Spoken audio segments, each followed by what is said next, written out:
Senior صحافی rank person Arshad شریف Kenya میں جاں بحق ہو گئے ہیں۔ اہلیہ نے تصدیق کر دی ہے۔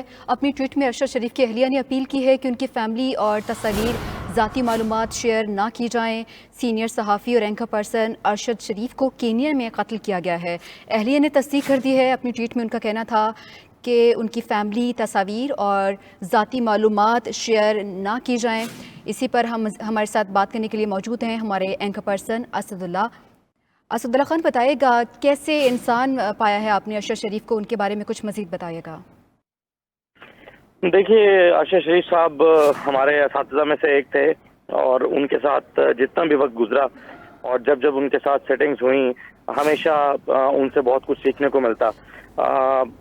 بعض اوقات مجھے یاد ہے کہ 2012 سے میری ان سے ملاقاتوں کا سلسلہ شروع ہوا، اور اس وقت سے لے کر اسلام آباد میں جب ان کے ساتھ ملاقات ہوتی رہی، وہ ہمیشہ بڑی شفقت سے پیش آتے، نہ صرف اپنے جونیئرز کے ساتھ بلکہ اپنے کولیگز کے ساتھ وہ اپنے ایکسپیرینسز کو شیئر کرتے۔ وہ صحافت کے خاص طور پر جو انویسٹیگیٹو جرنلزم تھی، اس میں چونکہ ان کو بہت ملکہ حاصل تھا، تو وہ اس پر گھنٹوں بات کرنا پسند کرتے تھے، اور اس کے ساتھ ساتھ وہ ایک بہت ہی بہادر صحافی تھے، بات کو کہنے کا سلیقہ جانتے تھے۔ انہیں معلوم تھا کہ بات کو کس انداز میں اپنا جو مطمع نظر ہے اس کو بیان کرنا ہے۔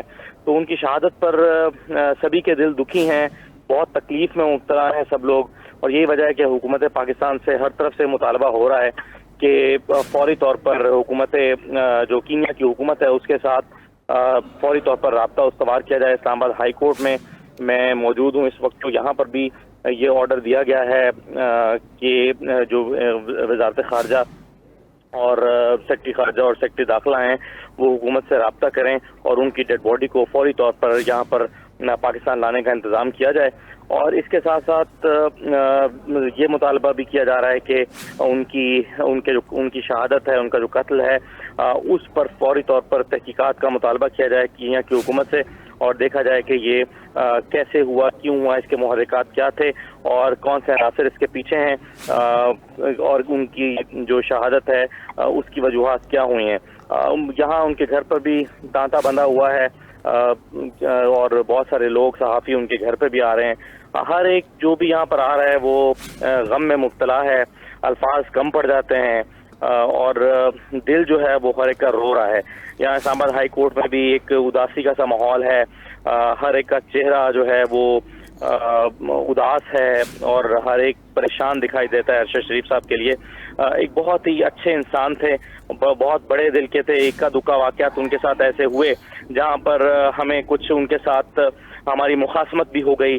ایک ایسا واقعہ آپ کو یاد ہوگا گوادر میں ہوا تھا، لیکن پھر کچھ عرصے کے بعد یہ ہوا کہ انہوں نے یہاں پر آ کر خود سے بڑے پن کا مظاہرہ کرتے ہوئے معذرت کر لی، اور جس صحافی کے ساتھ ان کا جھگڑا ہوا تھا اس سے انہوں نے معذرت کی، گلے لگایا، اور پھر اسی دن مجھے یاد ہے کہ ہم سب ایک جگہ پر جا کے بیٹھے، انہوں نے اس پر افسوس کا اظہار کیا، اور بہت ہی بڑے دل کے ساتھ انہوں نے جو ہے وہ اس واقعے پر، تو اس طرح سے وہ ایک بہت ہی بڑے اور کھلے دل کے انسان تھے۔